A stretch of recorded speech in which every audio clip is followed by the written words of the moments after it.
Oke, kontrol oligarki ekonomi di tahun politik 2022 hingga 2024 ditengarai semakin mengendalikan politik. Terciptanya koalisi super gemuk di DPR dan kabinet menjadi indikator utama. Proses check and balance pun enggak jalan. Proses legislasi mengabaikan lembaga hukum dan partisipasi publik. Kalau pada era Orde Baru memang terjadi juga ketimpangan. Orang kaya menguasai tadi 60% PDB, 100 orang kaya kalau tidak salah ya. Kemudian tetapi mereka tidak sampai mempengaruhi politik, kebijakan-kebijakan politik. Kalau di era reformasi ini mereka tidak hanya menguasai ekonomi tapi juga menguasai politik, kebijakan-kebijakan politik, bahkan sampai pilpres sekalipun.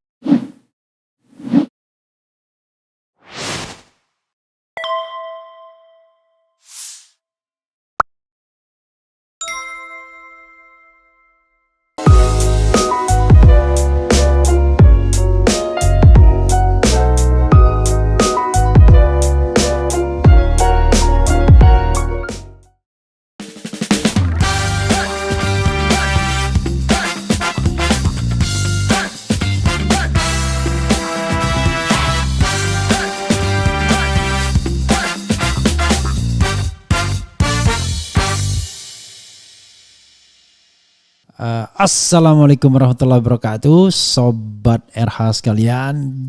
Jumpa lagi kita di channel yang keren ini, Keren Cadas ya.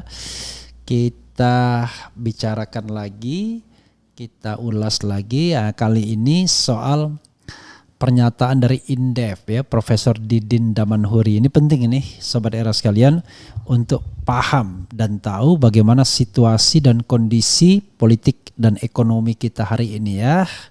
Mudah-mudahan Sobat berkenan mengikuti ini karena ini penting. Biar tahu ya, tahu data, tidak hanya tahu tidak hanya tahu hal-hal yang remeh-temeh, tapi penting juga data. Oke, kita bacakan dan nanti kita ulas. Profesor Didin belak-belakan soal oligarki kendalikan politik di 2022-2024. Kita bacakan ya, biar kita paham dan tahu. Oke, kontrol oligarki ekonomi di tahun politik 2022 hingga 2024 ditengarai semakin mengendalikan politik. Terciptanya koalisi super gemuk di DPR dan kabinet menjadi indikator utama. Proses check and balance pun enggak jalan. Proses legislasi mengabaikan lembaga hukum dan partisipasi publik, kata ekonom senior Institute for Development of Economic and Finance (INDEF), Profesor Didin S. Damanhuri dalam sebuah diskusi daring yang dipantau di Jakarta baru-baru ini. Ia membeberkan beberapa undang-undang yang ditengarainya mengabaikan lembaga hukum dan partisipasi publik dalam proses legislasinya. Salah satunya adalah Undang-Undang Pertambangan Mineral dan Batu Bara Minerba. Jadi undang-undang inilah Sobat RH sekalian yang menjadi pangkal tolak perpanjangan konsesi ya. Jadi kalau kita lihat undang-undang ini yang kemudian inilah dagingnya dari Undang-Undang Minerba ini agar konsesi itu dikuasai kembali oleh para konglomerat, pemilik tambang yang harusnya kembali kepada negara jadi urung dikembalikan kepada negara. Itu bisa tercantum di dalam pasal akhir dari undang-undang ini ya. Oke, salah satunya pasal 162 ya. Oke, 169A, 169B, dan 170. Jadi kalau kita bicara undang-undang pertambangan itu yang sering saya katakan, KK dan PKP2B sebagaimana dimaksud dalam pasal 169 diberikan jaminan perpanjangan menjadi IUPK sebagai kelanjutan operasi kontrak perjanjian setelah memenuhi persyaratan dengan ketentuan.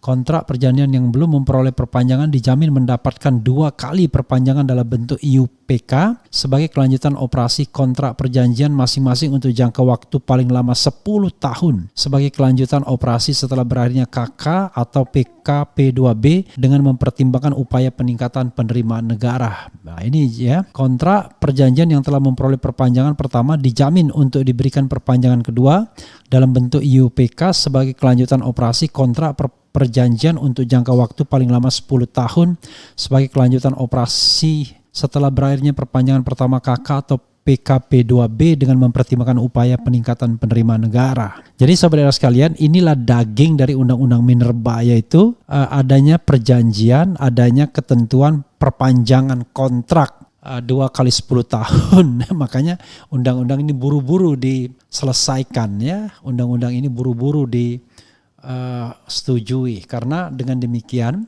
kontrak yang awalnya harusnya berakhir itu diperpanjang, dijamin bahkan 2 kali, bahasanya dijamin loh, 2 kali 10 tahun. Oke, kita teruskan ya.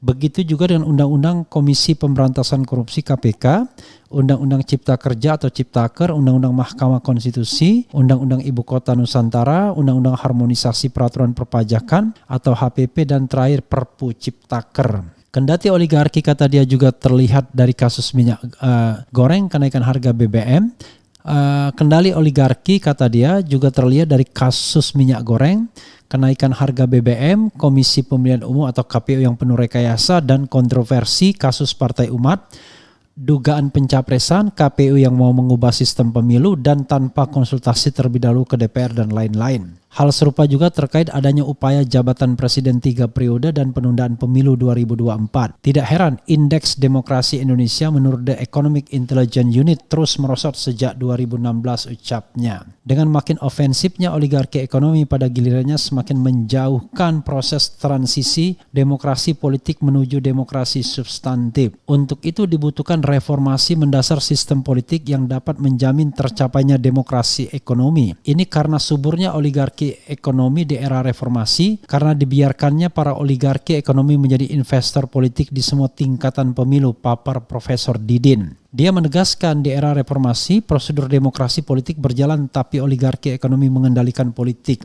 Sebab substansi demokrasi, ekonomi dan politik tidak jalan, dampaknya ketimpangan makin buruk, ucapnya. Kondisi itu, sambung dia, terlihat dari rasio Gini, pengeluaran rata-rata masyarakat Indonesia sekitar 0,39. Jadi rasio Gini itu ketimpangan ya. Ketimpangan itu 0 sampai 1 nilainya. Jadi kalau 1 ya sempurna. Timpang antara bumi dan langit. Kalau 0,39 itu artinya ketimpangan kita tuh sudah hampir separuh ya. Itu termasuk tinggi 0,39. Jadi ketimpangan itu rasio Gini itu makin dia angkanya kecil, makin bagus. Tidak ada orang yang 0 ya. Jadi misalnya 0, berapa, tapi 0,39 itu hampir separuh. Oke. Di sisi lain, penguasaan aset oleh oligarki ekonomi dibandingkan mayoritas penduduk menurut Credit Suisse sangat timpang. Lihat saja 4 orang terkaya di Indonesia sama dengan 100 juta penduduk. Artinya 1% orang terkaya sama dengan 46,6% produk domestik bruto PDB. Sedangkan jika menghitung 10% orang terkaya sama dengan 75,3% PDB. Jadi bisa dibayangkan saudara sekalian ya. Yang saya katakan 1% orang terkaya sama dengan 46,6% produk domestik bruto. Jadi kalau dia 10% orang terkaya sama dengan 75,3% PDB. Bisa dibayangkan ya. Jadi mereka menguasai luar biasa. Jadi 10% orang terkaya. Lebih tajam lagi kata dia kalau diukur berdasarkan indeks oligarki alias Material Power Index ala Jeffrey Winter 2011, jumlah 40 orang terkaya rata-rata dibagi pendapatan per kapita. Maka 2014 itu 674 ribu kali, 2018 750 ribu kali, 2020 822 ribu kali, kemudian 2022 1.6.500 kali, bayangkan. Jadi saudara sekalian ketimpangannya luar biasa ya. Jadi 40 orang terkaya ini dibagi rata-rata pendapatan per kapita. Ketimpangannya itu 1 juta kali, bayangkan. Jadi kalau misalnya rata-rata per kapita kita 4.000, nah itu bisa dikalikan 1 juta ya. Jadi di sini 4.000, di sini dikali 1 juta. Jadi 4.000 juta. Jadi 4.000 juta itu artinya 4 miliar Itu perbedaannya ya, luar biasa kan, jauhnya minta ampun. Di sini cuma 4.000 dolar, di sini 1 juta kali kan, jadi 4 miliar dolar. Oke. Lebih jauh Profesor Didin menjelaskan bahwa pada tahun 1950-an oligarki ekonomi menggagalkan politik benteng dan demokrasi parlementer. Pemerintahan pun jatuh bangun dan demokrasi gagal mensejahterakan rakyat, ucapnya. Sementara pada era Orde Baru, oligarki ekonomi dikontrol oleh mendiang Presiden Soeharto yang otoriter alias tidak demokratis. Meski menurut PDB Indonesia saat itu, sebanyak 200 konglomerat menguasai 62% PDB, tidak sampai mendikte politik. Orba berhasil dalam pemenuhan kebutuhan pokok rakyat yang terjangkau dan stabil, serta perekonomian relatif merata dengan rasio Gini pengeluaran rata-rata 0,32. Jadi lebih kecil ya dibandingkan kondisi saat ini. Imbu Profesor Didin. Ya, sobat era sekalian, mudah-mudahan sobat era sekalian paham ya dengan tema ini. Jadi ketimpangannya itu sangat luar biasa, sampai 1.000 kali, sampai 1 juta kali antara orang terkaya itu dengan rata-rata penduduk Indonesia, bayangkan. Kemudian 4 orang terkaya itu sama dengan 100 juta orang Indonesia. Bisa dibayangkan, dan kemudian rasio Gini itu makin timpang dibandingkan era Orde Baru. Padahal kalau kita bicara rasio Gini kan pengeluaran, spending. Padahal spending itu kata Rocky Gerung saya ingat ya, bukan berarti spendingnya itu menggambarkan angka yang sesungguhnya. Karena orang kaya pun belum tentu juga dia pengeluarannya boros-boros banget. Karena dia tidak membutuhkan hal-hal yang boros untuk makan misalnya.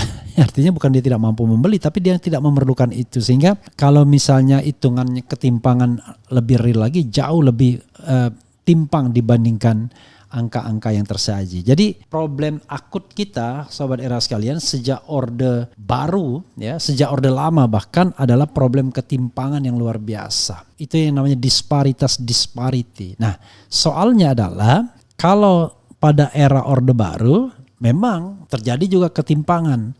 Orang kaya menguasai tadi 60% PDB, 100 orang kaya kalau tidak salah ya. Kemudian tetapi mereka tidak sampai mempengaruhi politik, kebijakan-kebijakan politik. Kalau di era reformasi ini mereka tidak hanya menguasai ekonomi tapi juga menguasai politik, kebijakan-kebijakan politik, bahkan sampai pilpres sekalipun. Nah, itu soalnya sobat era sekalian ya. Jadi kita harus memahami soal bagaimana perilaku oligarki yang mengendalikan ekonomi dan politik. Jadi jangan soal kalau pendukung Anies jangan hanya soal Anies-Anisan saja rame-rame, tapi tema-tema yang serius ini juga dipahami. Kenapa ini, kenapa itu. Kadang-kadang kita ya, contoh misalnya kita bicara tentang pertumbuhan ekonomi. Waduh, kita bangga pertumbuhan di tengah susahnya perekonomian dunia, kita masih tumbuh ekonomi kita. Oke, good point kan? Tapi coba kita lihat lagi dari pertumbuhan ekonomi itu bagaimana proses ketimpangannya. Ternyata makin timpang. Jadi kalau makin timpang, maka sesungguhnya makin tidak terjadi pemerataan. Makin tidak terwujud sila keadilan sosial bagi seluruh rakyat Indonesia. Itu soalnya. Yang kadang-kadang karena kita tidak mau berkutat dengan angka, kita tidak bisa berargumentasi. Jadi ketika misalnya pihak pemerintah menyampaikan data-data makronya, wah ini ada pertumbuhan ekonomi sekian-sekian persen dan lain sebagainya, kita tidak berargumentasi mencari titik yang lain. Makanya kalau sama ekonom yang paham betul soal ini, biasanya pemerintah nggak berkutik. Tetapi kalau sama orang awam, dia sebutkan angka-angka pertumbuhan, termasuk pertumbuhan ekonomi. Padahal kalau kita bicara pertumbuhan ekonomi, belum tentu itu diiringi dengan pemerataan. Ekonomi tumbuh tapi ketimpangan makin lebar. Seperti angka tadi, ya, sampai sudah 1 juta kali ketimpangannya. Kalau pakai indeksnya Jeffrey Winters. Nah, itu yang kita harus pahami ya sobat era sekalian.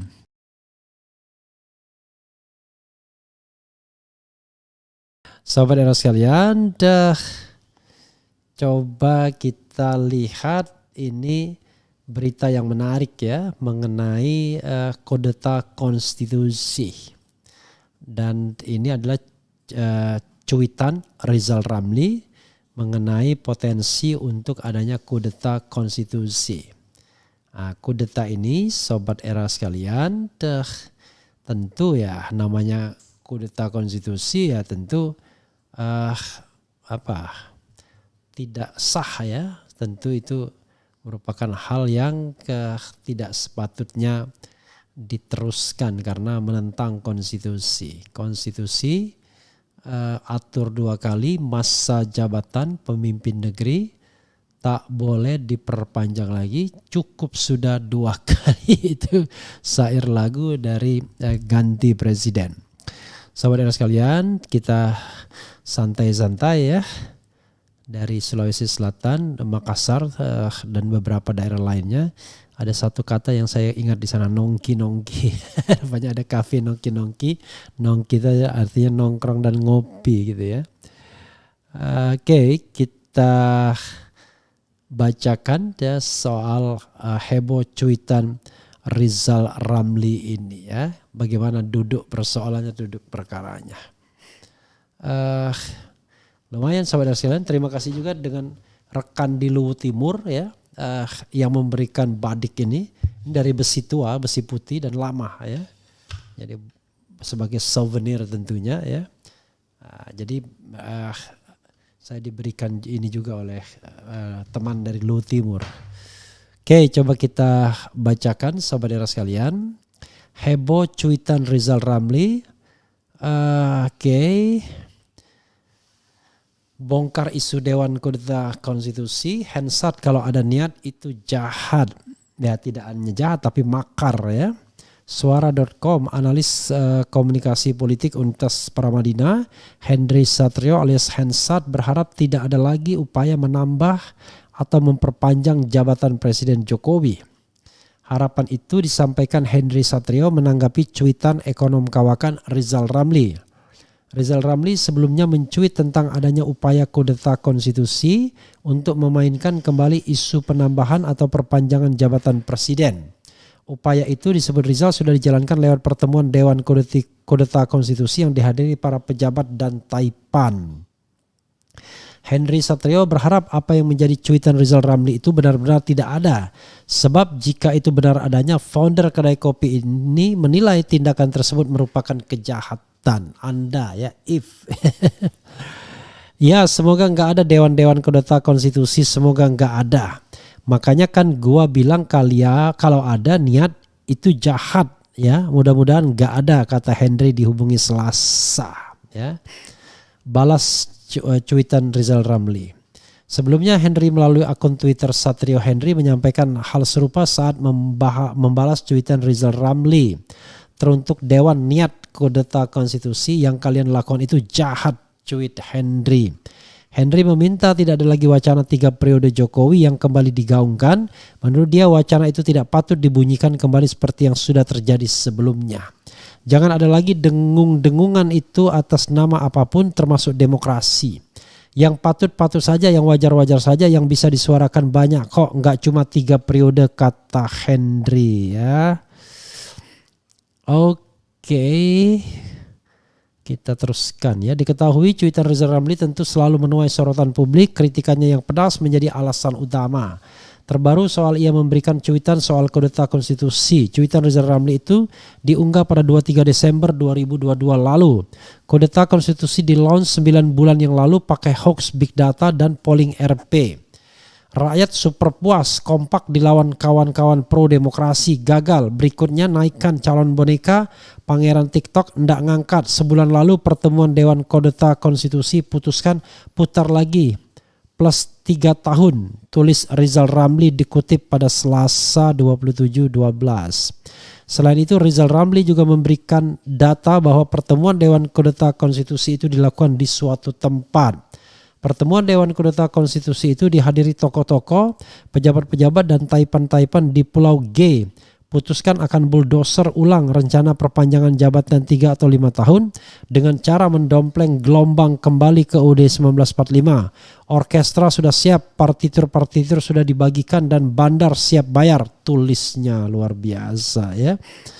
Wah ini harusnya cuitan ini yang jadi headline-nya ya. Jadi sobat era sekalian, ngeri-ngeri sedap ya apa yang disampaikan oleh Rizal Ramli. Jadi saya ingin ada pihak yang membantahnya kalau itu tidak benar. Nah, kalau itu tidak benar kita aman.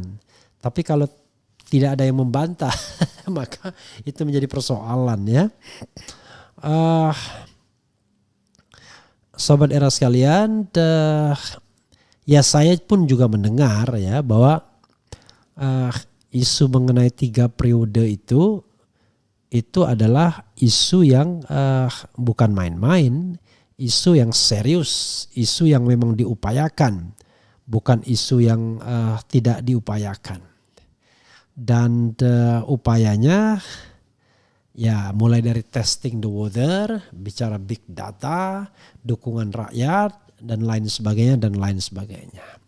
Kalau sudah ada kondisi bahwa memang rakyat menghendaki 3 periode, maka nanti eksekusinya konon ya akan bisa melalui apa aja.